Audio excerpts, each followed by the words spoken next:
मुझे लगता है कि मैं शुरू से ही 9-10 साल से लंबे बाल रख रहा था और अभी वो तंग करने लगे थे। मैं 2-3 कंपटीशन खेल रहा हूँ, उसमें वो पसीना आ रहा था, आंखों पे गिर रहे थे और मैंने वो सिर पे वो क्या पट्टा ही बांध के देख लिया, टोपी भी डाल के देख ली, वो सब गिर जाता था लाइन से आगे। तो मैंने सोचा कि यार ओलंपिक है, ऐसा कोई स्टाइल बाद में हो जाएगा, गेम पहले है। मैं सबसे पहले तो ये दिखाना चाहूंगा गोल्ड मेडल ये मेरा नहीं पूरे इंडिया का है।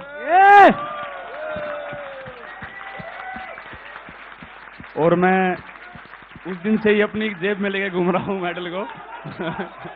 सही बताऊं तो उस दिन से सही तरह से सो नहीं पाए हैं, खा नहीं पाए हैं, लेकिन जब भी मैं एकदम इसको निकाल के देख लेता हूँ ऐसा लगता है कि यार सब ठीक है, कोई दिक्कत नहीं।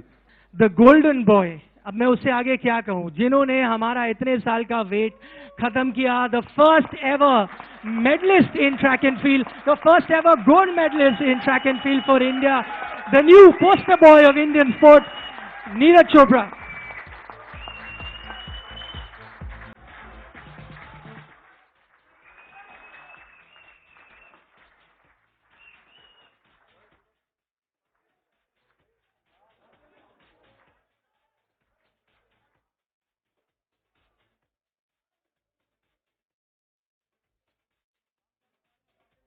Can I also request Mr. Prabhakaran Radhakrishnan, the Chief Athletics Coach of the Indian contingent, to come on stage, please?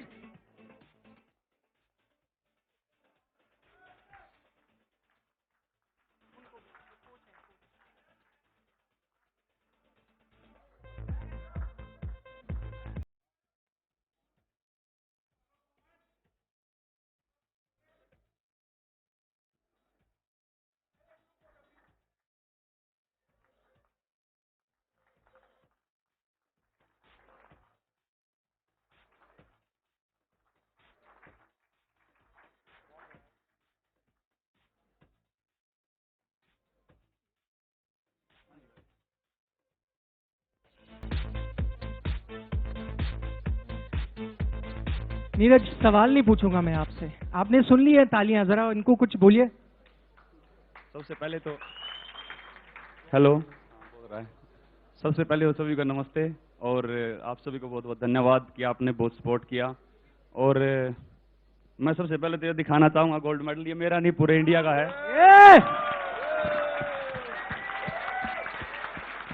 और मैं उस दिन से ही अपनी जेब में लेके घूम रहा हूँ मेडल को।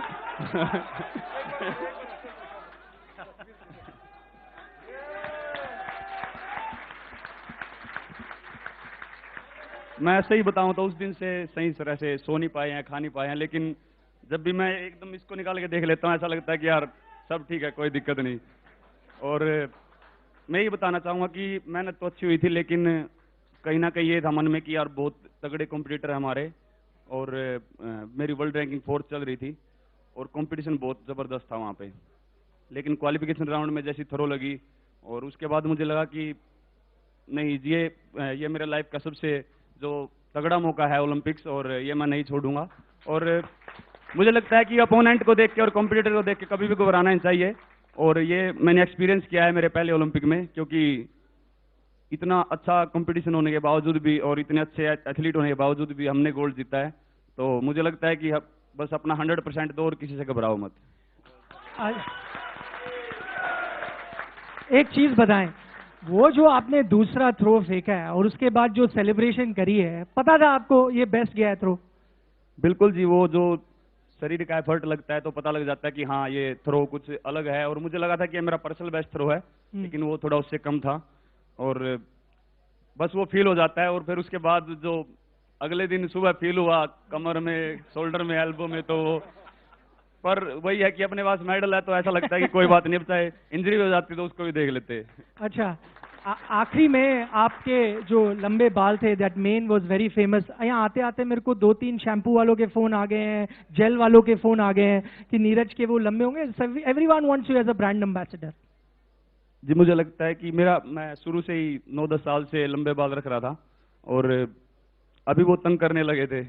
मैं 2-3 कंपटीशन खेल रहा हूँ, उसमें वो पसीना आ रहा था, आंखों पे गिर रहे थे, और मैंने वो सिर पे वो क्या पट्टा ही बांध के देख लिया, टोपी भी डाल के देख ली, वो सब गिर जाता था लाइन से आगे।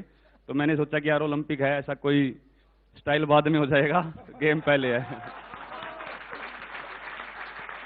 नीरज, मैं क्या बोलूँ, you have made a, you know, hearts really grow fonder. You have made our chest swell with pride. और I think you are made for TV. जो आप है ना, अब मुझे नहीं लगता कि कोई TV वाला आपको छोड़ने वाला है. You're going to be inundated with phone calls. But thank you once again for a fantastic performance. The way he